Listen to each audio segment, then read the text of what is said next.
నిజామాబాద్లో చాలా పెద్ద ఎత్తున తబ్లీగీ జమాత్ వాళ్ళది ఒక కార్యక్రమం జరగబోతా ఉంది కాబట్టి ఆ కార్యక్రమము అటు ఏర్పాట్లు సంఘానికి సంబంధించినటువంటి నాయకులందరినీ కూడా పలకరించడానికి కలవడానికి రావడం జరిగింది. చాలా మంచి ఏర్పాట్లు జరుగుతూ ఉన్నాయి. ఇంకా కొద్దిగా కలెక్టర్ గారు కూడా కోఆపరేట్ చేసి మరి శానిటేషన్ కావచ్చు, వాటర్ కావచ్చు, ఇట్లాంటి ఏర్పాట్లన్నీ కూడా చేస్తే బాగుంటుందని చెప్పి మేము కోరుతా ఉన్నాము. ఇదివరకు జరిగినప్పుడు కూడా మేము ప్రభుత్వంలో ఉన్నప్పుడు కూడా చాలా మంచిగా మా ఎమ్మెల్యే గారు గణేష్ గుప్తా గారు కూడా సహకరించినటువంటి విషయాన్ని సందర్భంగా గుర్తు చేస్తూ आज निजामाबाद में तबलीग जमात का जो आने वाले दिनों में इज्तिमा होने वाला है उसके इंतजामात को देखने के लिए यहाँ पे आए हैं और तबलीग जमात के जिम्मेदार लोग जो भी है उन सबसे भी मिले हैं और उन सबसे भी बात हुई है.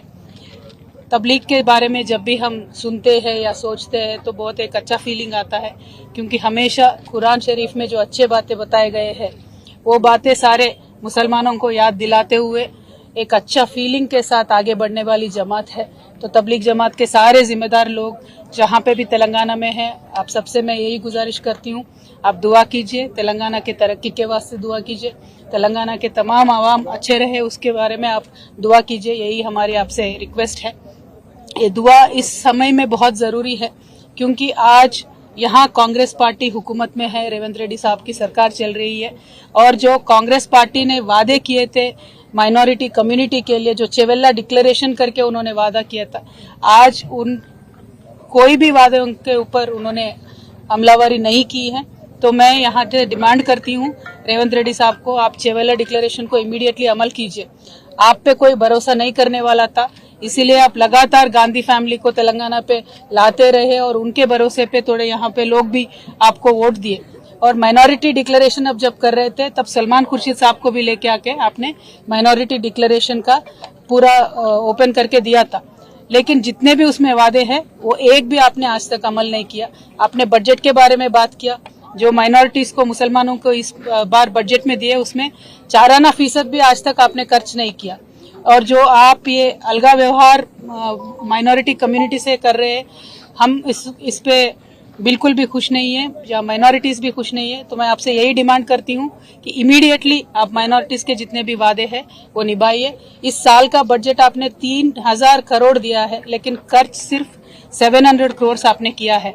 तो मेरा ये डिमांड है कि आप माइनॉरिटी कम्युनिटी के साथ दीजिए, क्योंकि केसीआर साहब जब यहाँ पे थे पिछले 10 सालों में कम्युनल वायलेंस का एक भी इंसिडेंट नहीं हुआ था, लेकिन ये एक साल में जितने कम्युनल वायलेंस के यहाँ पे इश्यूज हुए हैं ये देख के बहुत एक दर्द होता है हम सबके दिलों में, क्योंकि एक अमन और चैन के साथ तेलंगाना रहता था, एक गंगा जमुना तहजीब को हमने कायम करके रखा था.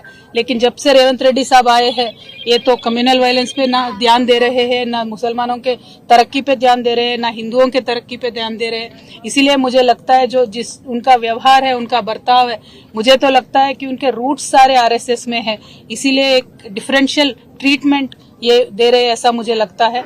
तो I will say that mister Revanth Reddy ji, आप अभी फोकस करिए माइनॉरिटी से इश्यूज पे, स्पेशली माइनॉरिटी वुमेन के लिए आपने जो प्रॉमिस किया था कि 1,60,000 देंगे कल्याण लक्ष्मी का, आप वो दीजिए. उसके साथ साथ आप सोना भी देने वाले थे, 1 तोला सोना भी देने वाले थे, वो दीजिए.